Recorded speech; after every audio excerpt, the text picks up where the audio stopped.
하나님 아버지 은혜를 감사합니다. 오늘 이 시간을 통해서 하나님 앞에 나아가오니 우리의 기도를 들으시고 아버지의 뜻대로 응답하옵소서.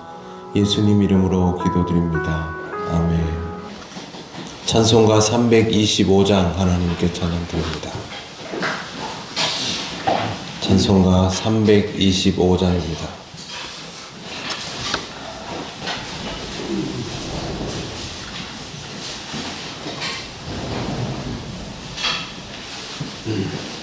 예수가 함께 계시니 시험이 오나 겁없네.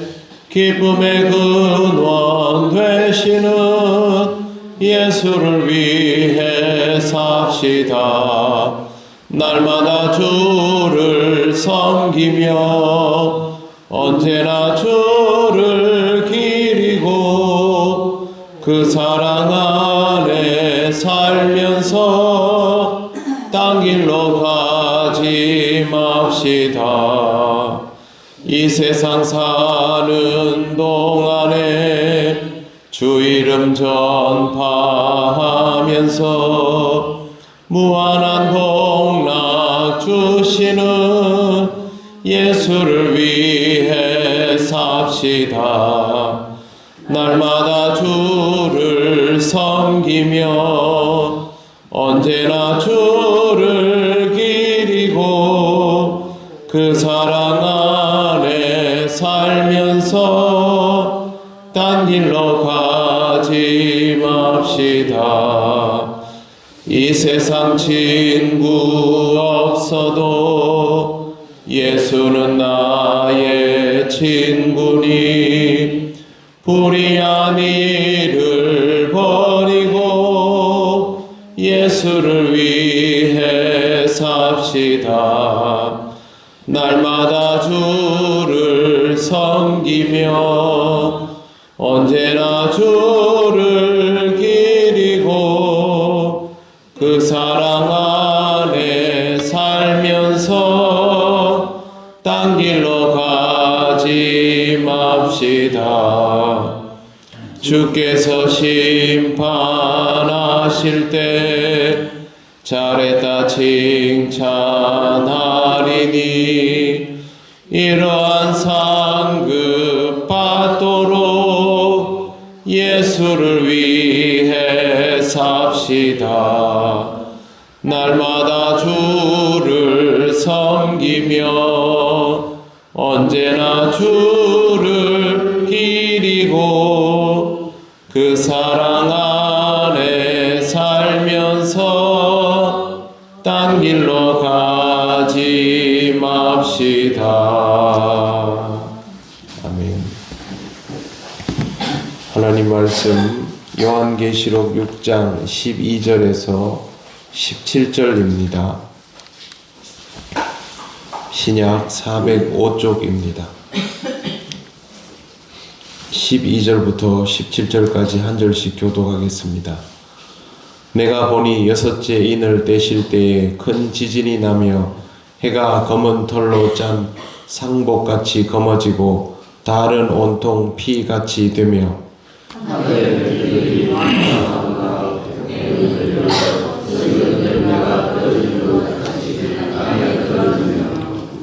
하늘은 두루마리가 말리는 것 같이 떠나가고 각 산과 섬이 제자리에서 옮겨지매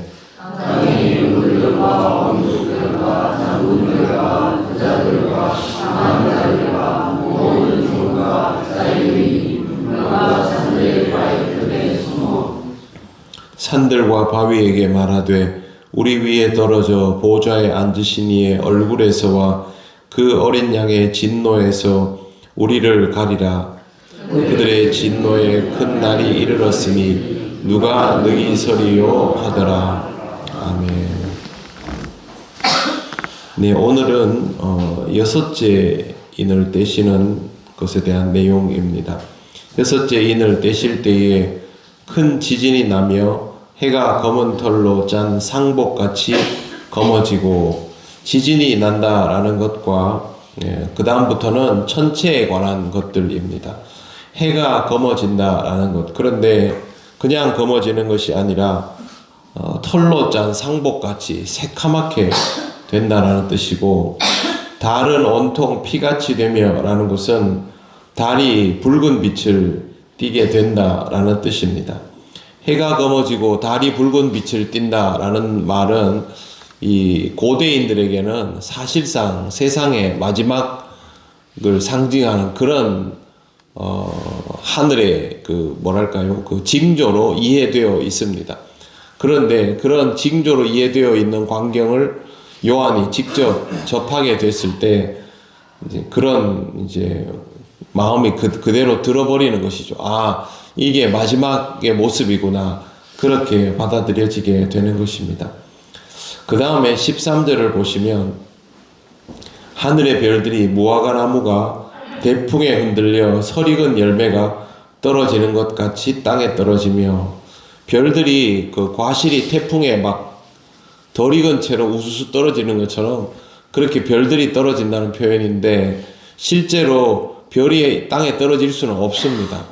우주를 보면 우주에 있는 지금 우리가 육안으로 식별할 수 있는 정도의 별들 중에 지구보다 작은 별들은 없습니다. 그렇기 때문에 만약에 그 별들이 지구로 쏟아진다 그러면 지구가 없어지는 것이죠. 지구는 둥글고 우주는 너무도 크고, 우리가 눈으로 보는 별들은 대부분 태양과 같은 항성이거나 아니면 금성같이 항성 가까이에서 그 빛을 받아 있는 굉장히 큰 별들이기 때문에 별이 쏟아지진 않습니다. 그러나 우주에 있는 별들이 갑자기 움직여 버리기 시작하면 우리의 시야에는 그 별이 땅 밑으로 사라지는 것처럼 그렇게 비추어질 수 있겠지요. 한마디로 말해서 우주가 뒤집어지는 것을 뜻합니다. 이런 상황이 되면 살아남을 자가 없는 것이 자명한 이치입니다.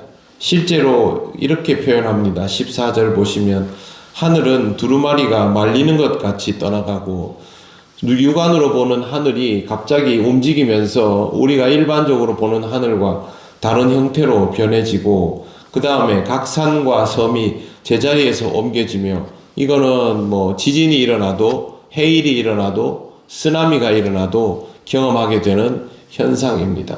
사실 이걸 한꺼번에 다 기록해 두었지만 이 중에 한 가지만 경험하게 되더라도 우리한테는 그게 마지막입니다. 어떤 것도 우리가 감당할 수 있을 만한 내용은 하나도 존재하지 않습니다.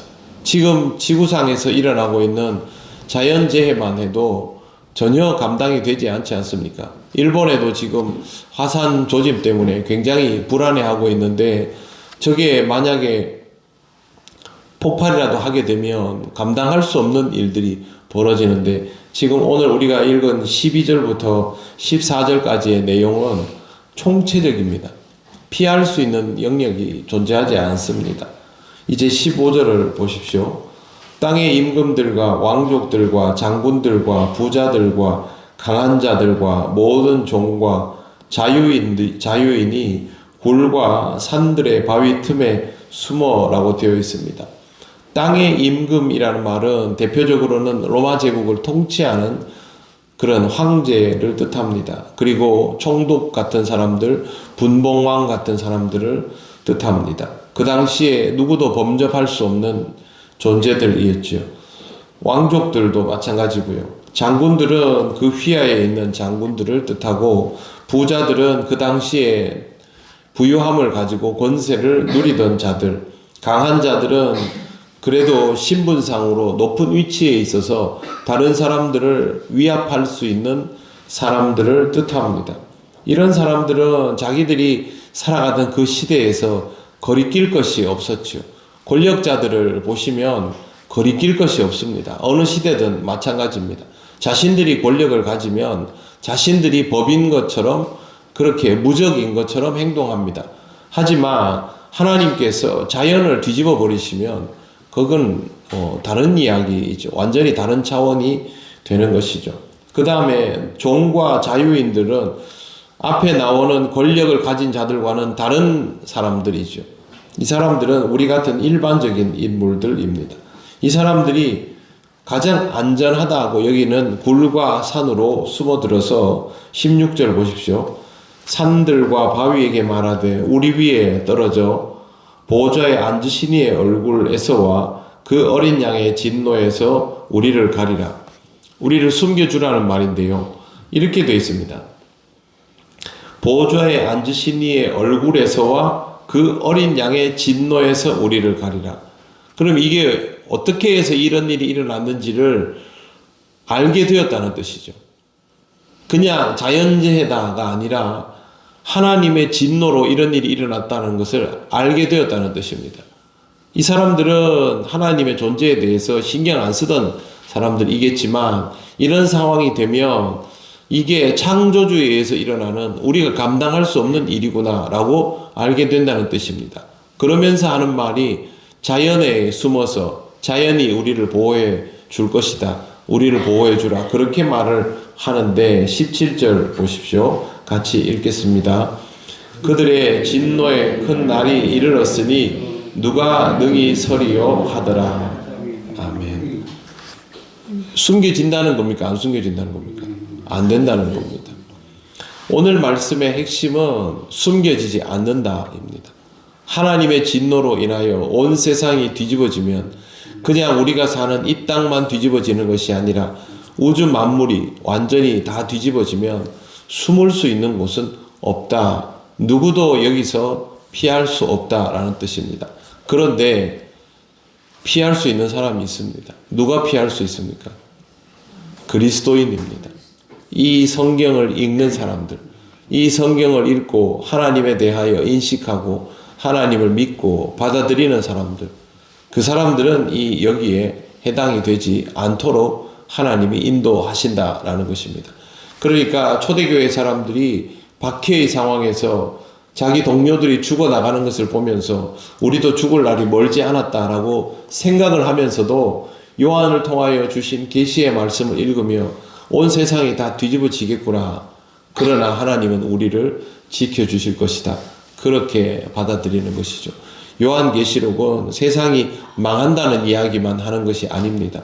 하나님께서 이 땅에서 심판을 이루시고 또 하나님의 아들이 이 땅에 다시 오실 때에 이러한 과정들이 끝난 후에 하나님 나라가 온전히 열리게 됨을 가르쳐주는 내용입니다. 그러므로 우리는 이 일에 대한 공포를 가질 것이 아니라 내가 이 말씀을 먼저 접하고 준비되는 자로 살아야 함을 깨달아야 하는 것입니다. 우리가 말씀을 읽는 이유는 이것 때문입니다. 사랑하는 성도 여러분, 우리는 하나님을 믿음으로 인하여 하나님 나라에 이르게 되는 사람임을 꼭 기억하시기를 바랍니다. 기도드리겠습니다. 하나님 감사합니다. 오늘도 주신 말씀을 통하여 하나님께서 이 땅에 이루어 가실 일들과 그 일들 속에서 우리가 하나님의 인도와 보호 속에 있게 됨을 다시 한번 깨닫고 확인합니다. 주의 말씀을 따라 믿음으로 살아가는 우리가 되게 하시옵소서. 하나님이 이루시는 그날과 그때가 우리에게 은혜요 구원의 날임을 잊지 않게 하옵소서. 오늘도 믿음으로 살아가기를 원합니다. 우리를 인도하옵소서. 예수님 이름으로 기도드립니다. 아멘. 하늘에 계신 우리 아버지, 아버지의 이름을 거룩하게 하시며 아버지의 나라가 오게 하시며 아버지의 뜻이 하늘에서와 같이 땅에서도 이루어지게 하소서. 오늘 우리에게 일용할 양식을 주시고 우리가 우리에게 잘못한 사람을 용서하여 준 것 같이 우리 죄를 용서하여 주시고 우리를 시험에 빠지지 않게 하시고 악에서 구하소서. 나라와 권능과 영광이 영원히 아버지의 것입니다. 아멘.